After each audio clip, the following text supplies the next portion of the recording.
Bonjour. Merci beaucoup à tous d'être là.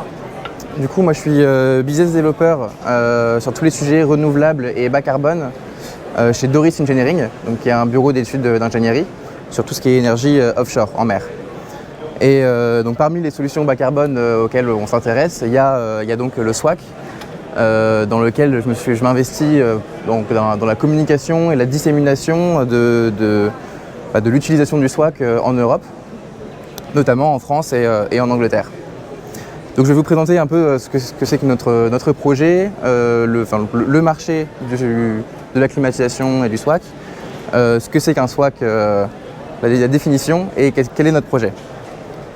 Donc ce qu'il faut savoir, c'est que l'air conditionné dans le monde, ça représente donc une énorme consommation électrique, équivalente à 300 réacteurs nucléaires, notamment donc dans la facture d'électricité des grandes surfaces et de ce genre de commerce. Ça représente généralement, en tout cas la partie climatisation des factures d'électricité représente 50% environ de la facture. Et d'ici 2050, on considère que l'air conditionné représentera donc l'un des plus grands consommateurs d'électricité dans l'industrie. Du coup, le SWAC, qu'est-ce que c'est? Donc le SWAC, c'est une abréviation pour Sea Water Air Conditioning. Donc c'est de l'air conditionné à l'eau de mer. Donc on va venir pomper de l'eau de mer froide qu'on va faire passer dans un échangeur thermique qui va venir transmettre le froid à un autre effluent, qui est donc soit de l'air, soit de l'eau, plus souvent de l'eau, et qu'on va venir faire passer du coup dans des commerces, des habitations, ce genre de choses. Et de cette manière-là, on va pouvoir climatiser les habitations de manière renouvelable, avec une consommation énergétique plus faible et en augmentant l'indépendance énergétique de ces commerces. Le problème aujourd'hui qu'on rencontre, c'est que le SWAC, c'est une technologie qui est peu connue. On n'a pas une énorme connaissance des impacts environnementaux que ça peut avoir sur la faune et la flore marine. Ça a des coûts d'installation et de matériaux assez élevés pour le moment. C'est compliqué à installer, comme Brigitte le disait, la Seine-sur-Mer, donc il y avait beaucoup d'administratifs assez compliqués, donc voilà. Et pour le moment, c'est une technologie qui est essentiellement utilisée dans les climats tropicaux, donc c'est pas encore testé dans les climats tempérés. Et c'est là où nous, on intervient. On va chercher à répondre à tous ces challenges en trouvant des solutions. Donc on est un projet européen qui rassemble 11 partenaires français et anglais.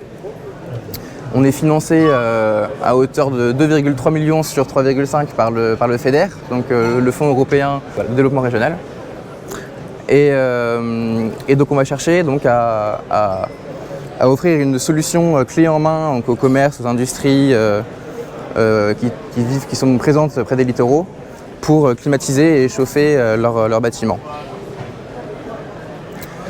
Donc pour ça, on va répondre donc à tous les challenges. Le premier étant le problème environnemental. Donc on a les universités d'Exeter et de Plymouth qui réalisent des études environnementales pour venir prouver que la technologie du SWAC, un système propre et durable, sans impact sur la faune et la flore marine.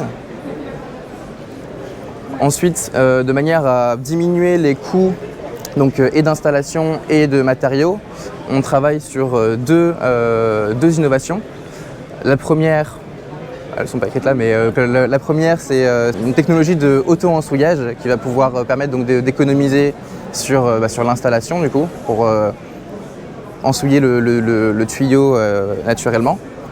Et la deuxième technologie, c'est un tuyau flexible, donc avec un coût de matériaux beaucoup moins cher. Les deux combinés permettront de réduire jusqu'à 15% le prix du SWAC actuel.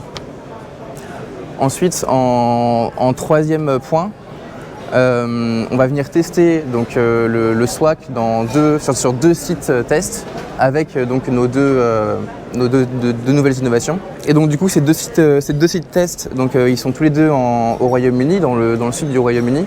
Donc il y en a un, c'est la National Lobster Hatchery, qui est donc une écloserie de homards. Donc on va pouvoir tester localement le système SWAC et voir comment l'intégrer dans de l'aquaculture. Donc il y a une réutilisation de l'eau aussi qui est pompée. Et le deuxième, c'est dans le laboratoire de Brixham. Ils avaient déjà installé un SWAC mais qui ne marchait plus. Et donc là, l'idée, c'est de le remettre en activité et de réaliser des tests dessus pour étudier son fonctionnement. Notre dernier objectif, du coup, ça va être de valoriser toute cette expertise qu'on aura acquise en organisant donc, des ateliers, des conférences, tout plein d'événements afin de transmettre au commerce, aux potentiels clients de SWAC toutes les clés pour pouvoir installer un SWAC chez eux de manière économique et écologique.